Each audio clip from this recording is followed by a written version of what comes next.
Rock 100.5 KATT. I am Cameron Buchholtz here with Anders of In Flames. What's going on, man? Not much right now. Just getting ready for the show, playing some games and thinking about the set list and so on. So nice. Yeah, it's the first nights that you guys are on this tour with Breaking Benjamin and Five Finger Death Punch. yes. And yeah, it must be pretty exciting to be back in an arena. Yeah, Big shows. we've been out with Deep Purple now for a bit, and then we've been playing some arenas as well. And also we did a tour with us and Five Finger back in Europe a year ago-ish. I can't remember, but yeah. At some point in the past. yeah. No, that was quite recent. But yeah, we're happy to play. We love to play anywhere. So arena, club, big field, doesn't matter. Yeah. Nice. And now you guys are kind of gearing up for a new album. You put a teaser out of a new song just this week, I Am Above, which people, I think, are pretty stoked about. At least as much as you can be stoked about 17 Seconds or whatever is up right now. Awesome 17 seconds. Well, sure, yeah. But now people are saying it sounds maybe like, what you guys sounded like, say, 10 years ago. It's back a little heavier, say, than the last record. I don't know about that part, but no? They say whatever. I'm happy that people are excited, of course. Personally, I don't like these hype things where they say, they're back again, or it's this again, and then they get the full album and be like, oh fuck, it's not, because we never do the same album twice. We always take things forward. But I think this one is a little bit more guitar oriented and slightly heavier.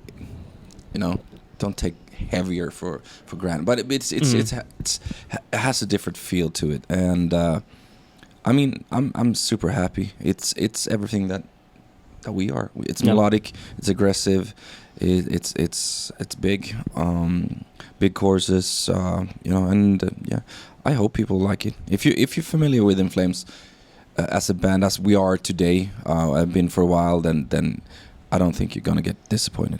Nice. And now have the kind of the lineup changes. How has that affected things? Are like Tanner and Bryce? Are they on the record? Or is it still just live? No, they are. They are part of the band for sure.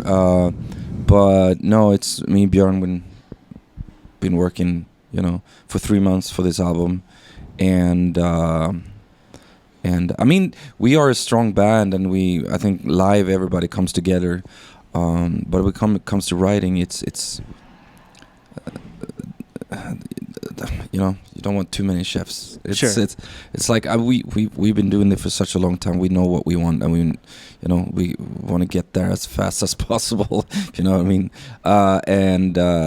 But they bring a lot to the table, of course. The community, the feeling of the band, and everything. So yeah.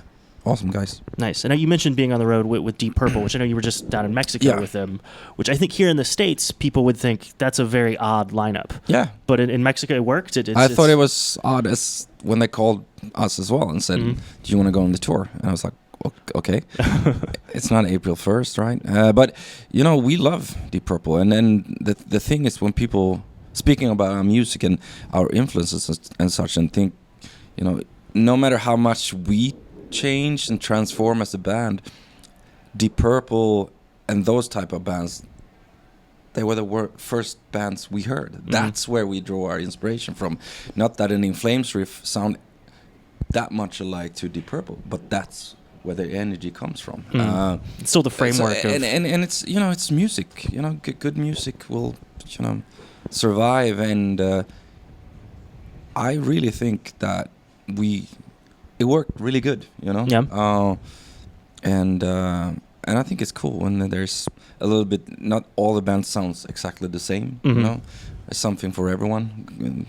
Whoever buys the ticket, Yeah. So. It seems like in other parts of the world, at least from what I can tell, people are a little more accepting of diverse lineups like that. Well, Mexico and South America and. They're really into heavy metal, so I think they accept a broad diversity of genres. So, because I think even like you guys being on this tour, I think some people might say, well, that doesn't necessarily make sense. So, but yeah, but I know. I'm so sick and tired of that. But yeah. No, I know what you mean. What you mean. But at the same time, it's like, come on, you wanna. you don't want to go to a show and there's 4 or 5 Finger Death Punch or 4 Breaking Benjamins or 4 Right. In Flames even. I mean, it's the diversity is, I think it's good. Nice.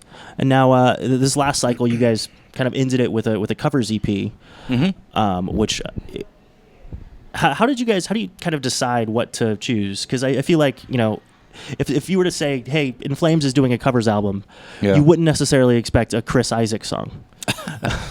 No, it wasn't the first one I thought of either, but Björn really wanted to do it, and he said, I think we will do it good, and I was like, okay, let's try. For me, the biggest challenge was Alice in Chains, because that's one of my favorite bands ever, and it's very easy to destroy a song, you know what I mean? So, but and I felt some kind of pressure, but the challenge, I'm up for the challenge, and I feel they turn out great, and it would be way easier for us to do, you know, like a typical metal cover type, but this is more challenging for us, and I think even for our fans, you know, and yeah.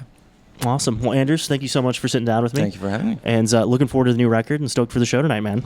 So am I. Thanks.